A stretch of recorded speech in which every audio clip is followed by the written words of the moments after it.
It's your girl Sharon, and I am back for yet another video where we feature real talk with real professionals sharing real life experiences. And in this video, we're going to be talking to Frenchie Payne Hunter, who's going to talk to us a little bit about her business and some strategies and tips she's going to share with us on how she got faster in her salon business.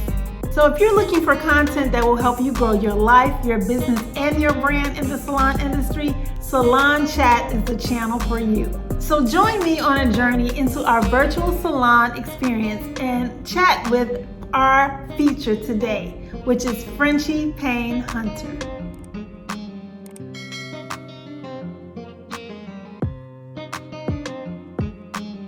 So Miss Frenchie Payne Hunter is with us today on the SalonCHAT, where we have real talk with real professionals sharing real life experiences. And this is my girl from way back who hunted me down on YouTube. I don't know how she found me on YouTube, but this is all new to me. I'm stepping out of my comfort zone because, I like to be behind the scenes. But I was so glad she found me, and I asked her to be one of my features here a few months ago, and she just readily accepted the challenge. So thank you for being on here today. And just tell us a little bit. Wait, I gotta say that we go way back, and for almost 2 decades, and she still looks as beautiful. And when I heard your name, I'm like, I remember that face. Aww. I remember everything. And so I was so excited to actually see her, and she has not aged a bit. She's still beautiful. Got a little figure going on. I saw you on the pictures. Thank you. So yeah, just tell us a little bit about yourself, what you've been doing in the industry, how long you've been in the industry, and what you specialize in. Yeah, thank you so much for having me. This is such a pleasure. And so I'm glad I found you. Yes, I am. Yes. So I'm a hairstylist. I've been in business, started in high school, so like 31 years now, 32 years maybe. I own a salon in Merrillville, Indiana. That's right outside of Gary. I've been there 14 years. Pretty much specialize in relaxers, color, cut, natural hair. As far as blowouts, I don't do the natural hair trends, but as far as blowouts and coloring and things like that, do some hair extensions. Not so much these days, but right. I do that as well. And pretty much, I love all things hair. That's cool. Yep. So how has it been for you getting back to work during this pandemic, this quarantine? And how was this, let's back up a little bit. How was the quarantine for you? Like, what did you learn from that? Well, initially when it started and they were telling us we were going to go in quarantine, I immediately thought to myself, reset time. Mm-hmm. It's, how your life can go in stages and increments. And I was pretty much personally at a certain stage where I think it was so poetic that COVID happened, because some changes need to be, to happen. Right. And be made. And it's kind of hard to like rip a Band-Aid off or totally do a change when you have others involved and you have a business. You have to be strategic. Mm-hmm. So I just thought the universe did it for me. Thank you. Right. No, I'm very serious. We love the universe, right? Yes, always taking care of me. Right. So, again, like I said, it was pretty poetic because it gave me time to actually be off work and, kind of chill. Mm-hmm. Needed that rest and time to reflect. And I was never scared, because I just don't live like that. So, it was good and different, because you used to working all the time. Yeah, exactly. Yeah, because I tell so many stylists, that I've come across even during this time, that so many of us work in our business, but we never work on our business. Mm-hmm. And I think this time gave people time to work on their business. Like, absolutely. When people didn't have websites, they didn't have a direct communication with their clients outside of social media. Yeah. Then I saw people sending me websites. Take a look at my website. What do you think about it? I'm like, oh, now you got a website. Yeah. When I've been drilling, like, you need a website, you need a direct line of communication with your clients outside of social media. Because sometimes with technology like we had on today's call, the beginning of today's call, one day Facebook might shut down. At least you have your clients information, text Yeah. message, email. So speaking of communication, how did you communicate with your clients during the shutdown and the quarantine? And also, how are you communicating with your clients prior to them coming to the salon to see you now? Has that changed? Is that different? Oh yeah, absolutely. It's very different. Initially, I did a quick text blast because it was so quick, you know. And I started with the week to come, you know, because it's, you know, sometimes it's too much trying to go over the roster. I use email technology. I did do Facebook as a blast only because I have some, you know, my older dolls. They're not gonna do emails, you know. So you have to accommodate everybody. I did the best that I can with basically all forms of communication and phone calls as well, of course. And then coming back, because I'm not 100% back all the way. I'm not accepting new clients, not accepting walk-ins or anything like that. I'm just slowly getting back, especially the clients that really were like inquiring about, I need my hair done. So I'm taking it that way, almost like a first come first serve initially, and then as I can manage my time with the new mandate, I can kind of get a better flow. Yeah. So right now, how do you prepare for your clients in advance? Like, I'm sure, like for me, I find myself doing maybe really 4 to 6 clients a day. And right now, that's a lot. You know what I'm saying? Because they need so much. They need color. They need cut. And especially, I color a lot of gray hair. Okay. And I'm telling you, I've had even a time where 2 clients in particular, one just left today. This is like her second time coming back. Yeah. Their formulas didn't work. The same formulas that I usually use to cover their gray, their base color. I'm like, am I looking at the wrong, colors written down in their formula? Yeah. It's like they have more gray hair and they needed more, instead of a 4N, they needed an NN. Yeah. They needed more color to cover that. Yes. So make sure that you click the link down below so that you can get a copy of our free video training, the S.P.E.E.D styling system, which teaches you how to get faster in the salon, get more efficient, and also profit in your salon business one client at a time. What type of things are you doing differently to get ready for your clients in advance? Well, the first thing for me, I've learned that I don't want to work under pressure anymore or in a stressful way as to trying to accommodate what they ask for and need, and then me trying to manage that within a day. If I don't have the time, I don't have the time. So I have not been overwhelming myself with services that I know will take so long, and then I'm trying to squeeze that last one in. I can't do it. I can't bring myself to emotionally do that. You know, we want our coin. However, my state of mind is, if I manage properly and space the clients out, I feel good. You know, I love what I do, but there are times when it's so much and we can't wait to leave that day.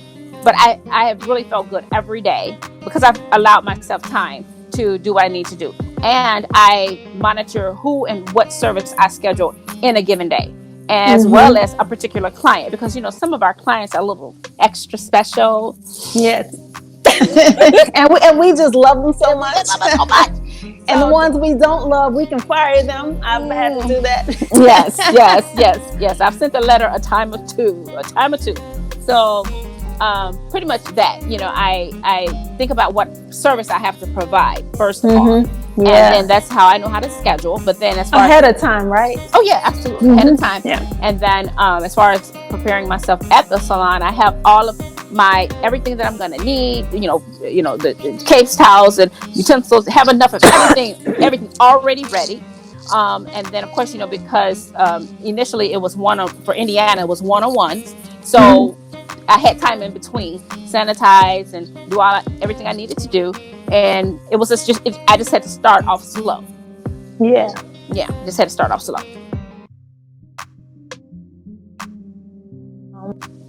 So continuing on with the coins, you mentioned the coins earlier. Yeah. We got to get our coins, right? Yes. We still got to get our coins one client at a time. Yes. So this, like, it's almost like an exclusivity model. Like, we went from cash cow, Yeah. you know, and I call that stacking up clients, 3-4 clients simultaneously. Yes. You know, some, not us, but those other hairstylists out Yep. there, right? Mm-hmm. Yep. And so sitting around with conditioner in their hair, Yeah. you know, waiting to be blow dry for 2 hours. Yeah. So we went from the cash cow model to Yep. the exclusivity model. Yes. So getting your coins over these past few weeks, what means have you taken to upgrade your clients from just like the basic services? Because we know they needed a lot when they came back in. So what technique and strategy have you used to upgrade them with further services? Just that I upgrade further services. I make it a point to explain to them that if they need extras or add-ons, it'll be an additional cost. They are so happy to be back. They say, okay. Yes. Yeah. They don't really, at this point, they're not, if there hasn't been a problem. I did do a slight price increase because of operating costs, you know, just everything. And I shouldn't have to absorb all that. So I'm like, let's meet in the middle. You know, I didn't price gouge, but I feel okay. I feel good about the small increase. Yeah, I do too. Yeah. So then with treatments, you know, needing, you know, the first time they come in, you know how they are needing everything, but then it's like you must be back in 2 weeks at least, no longer. So then that's another, you know, kind of just getting them back on track, and they're ready to pay that. They're ready to pay it in time, and you know, Yeah, I think that everybody should have had a price increase. You know? Yes, I really do. Yes, this is the time to do that. Yes, it is. Because you know, it's kind of like you have to go with what the flow of the world and change. This is change. So while they're changing, you might as well change with us. You might as well change with the times, right? Yeah. Because when you go to the grocery store now, everything is more expensive. So why not? We work hard, you know, and why not? Because why not increase our services as well? Because I had a conversation with someone from way back also, and she was mentioning that nobody wants to pay to get their hair done. Like, she's having issues getting clients to pay. I said, I couldn't even answer her because I don't have that issue. No, I don't. Yeah. I was writing my average ticket. Mostly every average ticket is over $100. Yeah. So I feel like if I do like 5-6 heads a day, I'm good. 4 days a week. You know, you're not price gouging, right? But what ways do you feel like, since you did go up on your services, because I did a few little extra things in my studio, did you add that more value to those services? The actual services I provide? Yeah. Or like maybe just your environment. I did all. I put in new floors. I painted. I added the sneeze guards between my dryers because the way my salon is set up, the entryway in the front is where all the stations are, and then the back room, it's probably about, I want to say maybe 16 by 20, and so I had 7 dryers back there. I pulled one dryer out to make people more comfortable, had sneeze guards put in there, installed on the wall between the dryers. So just for comfort, you know, to make them feel like, okay, you know, if you know, as we are able to take more people, it feels safer. It's a more, you know, just a little bit more, you know, that's where we are now in the world. You want your space. Right. I did that, and you know, just I did a little spruce, you know, and so people totally appreciate it, and they actually said what you said. Wow, it feels like a whole new place. I know. Yeah, that's the reaction that I'm getting. So my clients did too. Like I added some little fountains. These little fountains I ordered from Amazon. They were really affordable for less than $40. Yeah. I added more because I'm always lighting candles and incense anyway, but I got a fountain, and I only have 2 dryers. So this is like my little curtain. My shampoo bowl and everything's behind here. So I moved the dryer up here and kept the dryer back there. So then I have 2 entrances. I have my little sanitizer station. So it's just I call this my COVID-free environment. Absolutely, and you know what? And they actually appreciate it. They feel that I did add some bonsai trees. I added some a cacti, and just to get some green in there to make it a little bit more. And then I'm doing the oils, with the candle, the little pot thing. Burning the oils. I love that. So I'm like, I need to zen this place out. That's what I call it. I said, this is my zen. That is exactly my next word. Was this is my zen space. Yes. And they're saying the reaction that I am getting is, I like this. This is so nice. Right? They really appreciate it. Because gone are the days where we're in the salon like we were with people stacked up, backed up, and all kind of different spirits and people. And it's just not. I can't do that anymore. Me either. I can't either. No.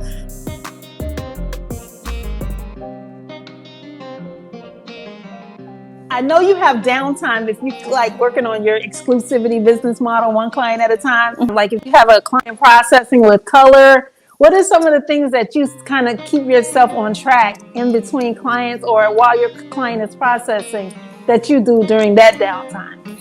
Pretty much, usually I'm just waiting. I'm kind of, back and forth, making sure the client is okay. But because it's a salon, so I kind of stay busy. It's always something to do. Sometimes I just sit. Actually, sometimes I'll go to the desk and I'll just sit because I need to do that.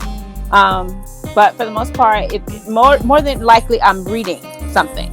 Reading something, and So what are you reading? Still professional development? Just I'm reading online, so I follow a lot of entrepreneurs, a lot of just self-made people. I don't want to drop names. I'm not going to drop names. But just the people that are encouraging you to do what you want and desire to do, and how they encourage you to obtain that success. And I'm just trying to take all types of tips. Sometimes I meditate in between. I have to do all that. So so in my speed styling system, I talk about like things that stylists can do during their downtime because, we developed our speed.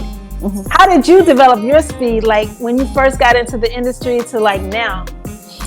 When I first got in the industry, because I was the youngest one in the salon, I assisted everybody. Okay. I had no choice but to develop, speed. So from there and watching how they work, I came up in the time where that was the nature of the business. Speed. Yes, right. I don't know any other way. I started. And then when I got my own clientele going, I was still doing both. And that was for a short while, and then I had to manage that. So I multitask, if you will, and that's how I got my speed, pretty much. Yeah, it's funny because I started off as an assistant too. I worked in a salon for Tuesday, Wednesday, and Thursday, and then Friday and Saturday I was someone's assistant. Okay. And we would have it was only one person, but she would have 5-6 people simultaneously. So I was doing everything. Yeah. The only thing she did was styling. Yeah. So it really helped me build my speed, especially when I was able to go and do my own clients. Yes. Yeah. Yeah. It helps with time management, and you have to. And I didn't know that everybody doesn't have that skill. No, they don't. I've seen it where I'm saying to myself, why don't you do that and that? Right. And then do that while you're doing that. Exactly. But I just, so yeah. Right. I didn't know. Probably people that worked in your salon. Because I've experienced the same thing. I would be like, getting my clients together. Even though I was a salon owner, I still hated to see people wait. Yes. Like if I could base someone's scalp for a relaxer, if I could blow dry someone, I was always just all over the place because that is a pet peeve of mine. Is seeing clients wait. I didn't care whose client it was. Yeah. So if I'm helping you with your client, I know that you can help me with my client, right? Absolutely. I agree. Yes, I agree. So did you have more seasoned stylists that you've worked with over your period of time owning your salon, or did you ever have to work with newer stylists also? When I first opened, I had maybe 3 newer stylists, and the rest were seasoned. But for the most part, I've always had seasoned stylists. The newer ones just really couldn't stay. And I think maybe it's the area. I don't think they could really handle it, because certain clients in certain areas, they expect certain things. Yeah, so that's and so true. And being that I was a stylist as well, it's only so much I can do because I'm working as well. Right. So I would try my best to help, but I expect people to help themselves. We talked about the coins. We talked about taking breaks. And we also talked about what you do with your downtime in creating that space for you in your personal development and increasing your knowledge. Still, after 3 decades in the industry, why do you still feel the need that personal development is still important for you after being in the industry so long? And you're not tired of trying to grow your business and your brand? Absolutely not. Absolutely not. I love learning. And of course, we're evolving every second, of the day. So it's like my personal life, being a mom, I took kind of a hiatus, still working, but as far as my business and going 100%, I just kind of floated because I wanted to. I couldn't be a stay-at-home mom, but this was the best of both worlds, being able to earn a living but still be, mom. And now that my daughter has graduated, my son is 16, I'm feeling the shift. So that's why it's necessary for me now to kind of, just work on me and decide on who I want to be, or how I want to represent myself in my industry and in my business and everything. It's like I knew who I was, as mom at in that time. They needed me a certain way. They don't need me that way. They need me in a different way. So now it's my time, and I'm so excited. Does it feel good? It feels good, right? It feels amazing because I've done a great job. My ex-husband and I we've done a great job. My children are phenomenal. Co-parenting. So, yeah, absolutely. Yeah, so we're good. But at any rate, I give myself permission. To just dive back in. Yeah, now it's time to put the oxygen on yourself, right? Absolutely. Yes. Like they say on the plane, don't put the oxygen on the person next to you. Now it's time for you to put the oxygen on. Absolutely. So with you putting the oxygen on, what exciting things do you have planned, and some of the things that you want to do for your future in the industry? Well, I don't have a solid plan. That's why I'm doing the, developing myself and deciding on what I want and deciding on what feels good. I have several interests, but I'm a person that I kind of like the foreplay of life. I like anticipation because I know at the end manifestation is going to happen. So I'm not the person that's like, I want that right now and just zip through the whole experience. So I welcome experiences, and because I know it's going to be growth there. But I got some things I'm interested in, but I'm not ready to say it. Yeah. So you're enjoying the ride, and the journey, right? Absolutely. Yeah. Absolutely. Because that's so important. It is.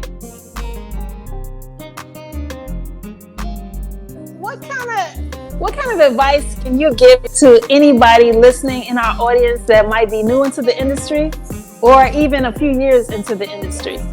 My advice would be to write down things, pen to paper, things about yourself that you feel you want in your career.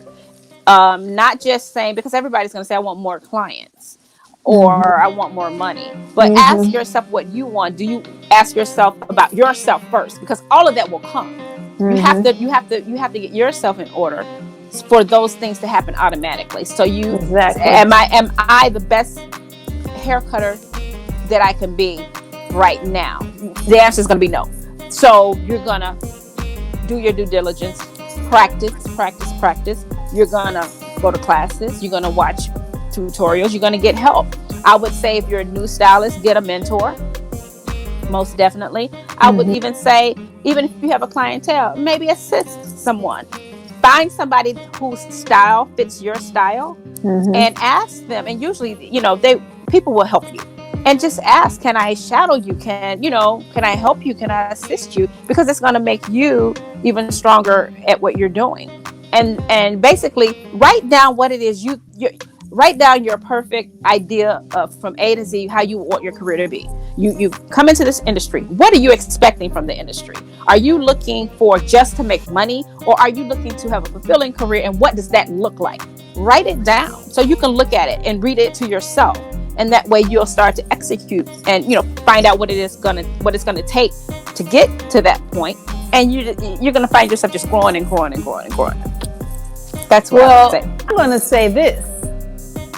Sounds like you need to be doing some coaching. Like, sounds like the universe is gonna your little path is gonna be doing some coaching. I'm like sitting here like, I'm learning something all over again. That feels right. It does. That's why I said I don't quite want to say, because the human Frenchie part of me is like, oh my God, you're 52. Well, what are you gonna do? Oh, start all over, something different. What? I felt like that too. I'm 51, so I felt like that too. But and it's almost like it's like a new world. You got the digital marketplace, you got social media, and it's like, but they need to hear what we have in our experiences, our background, because even though we didn't grow our businesses like through social media, right? We grew it the old school way. But my husband and I have this concept that we talk about all the time. And the first part of that concept is high touch, which means your client finds you somewhere on Google, somewhere on any social media platform. Yeah. And then high touch, which is they sitting in your chair, you're consultating with them. So we grew our business off of high touch. And so that's why we know exactly what to do when the client comes in. We have the confidence that we know how to upgrade them. We know how to sell them on services. Yes. Whereas people who go their business solely off of high tech, sometimes that little piece of customer amazement is not infused in the service. Yep. So I think that high tech versus high touch, you still need both of them now. Yes. They're both still important. Absolutely. I would even say with what you just said, consumers, even me being a consumer, when you purchase something online, because you don't know the person personally, or it wasn't a referral, or you weren't, you kind of go in sometime wondering, what is this going to be about? So sometimes they're guarded. So they don't really, they know what they're getting because they've read your bio and saw your pics. Exactly. But they don't really know what they're getting. So they're going to feel, a little anxiety. And so then, it's almost like we have to, that's a whole nother job. Yeah. That's why I'm not bringing in new clients just yet, because I don't have it right now. Right. So you have the energy, right? Yeah. You have to bring them in and make them comfortable and tell them, and show them who you are and what you're going to do, because a lot of times with social media, a lot of that advertisement is not exactly authentic. Yes, and so they'll come in with a 50-50 chance that it's going to go good or bad. Exactly. Yeah. So for us, they've seen our work on a person. They've heard our name from that person. Exactly. I've had clients to come in. Oh, they told me about you. Right. Come on. Yeah. So that is a huge difference. And I think because the trend with marketing, everybody knows that people fudge. It's part of marketing. It's not that you're a fake, but people they're gonna embellish a little bit.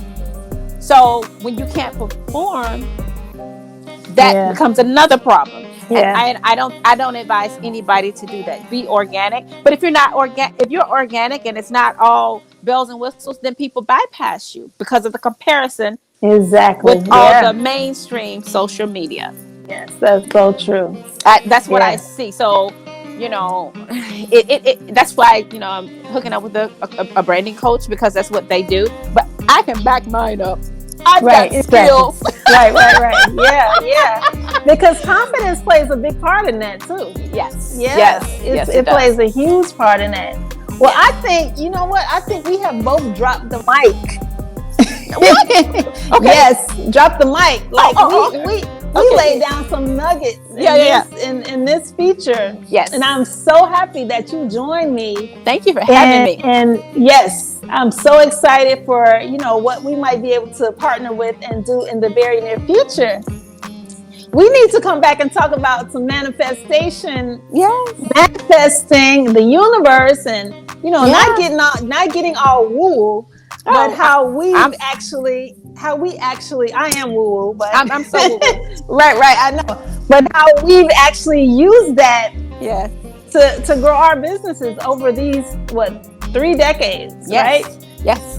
Yeah, so I have to have you back on soon, girl. Yes, so we can talk about that. Like, I welcome that. Yeah, definitely. Because I love what you said about you really don't want to say what you want to do, but you kind of let the universe lead you into it.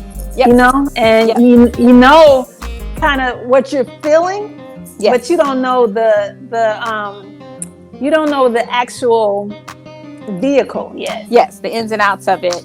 Yes. Yeah, that's and I'm not worried about it because exactly. I'm not, you know, because you're in the flow. You're flowing. Yeah. I can tell you're floating. I am, and this is me most of the time. Yeah, I know that's you. It's always been you. That's how I remember you. Yeah. So thank you so much, Frenchie Payne Hunter. It's over already. Oh wow, this was great. That's why I said we got to have you back on here. Okay.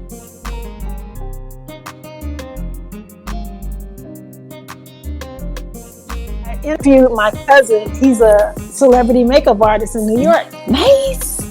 And so when I interviewed him, he told me that he's like, I sent him the questions and he was like, are you the Oprah of he said these questions sound like Oprah. So I've been like putting out in the universe, I am the Oprah of the hair industry. I switched the whole channel concept to the SalonCHAT instead of Hair Biz from scratch. Nice. Yeah, so because, you know, like I've always been a creative. We're both creatives.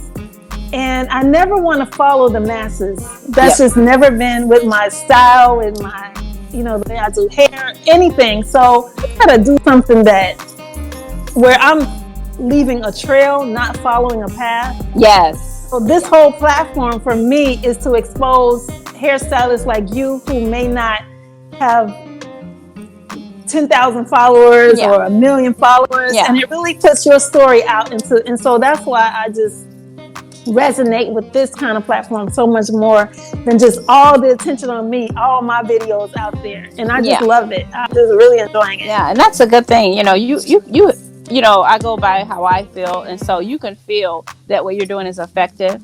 And it's like you said, the first thing, it has to be fulfilling to you. Otherwise, why do it?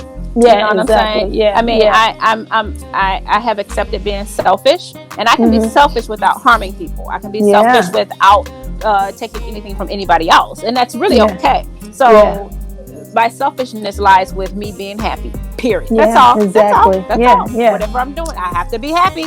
So you know, even if there are things that are taxing, that, you know, are hard to do, I find a way to do it where I feel okay. Your way. Yeah. Exactly. Thank you so much for joining us in this feature, and hopefully you gain some tips and tricks in how you can get faster in your salon business. And until next time, which is next week when we release a new video, take care and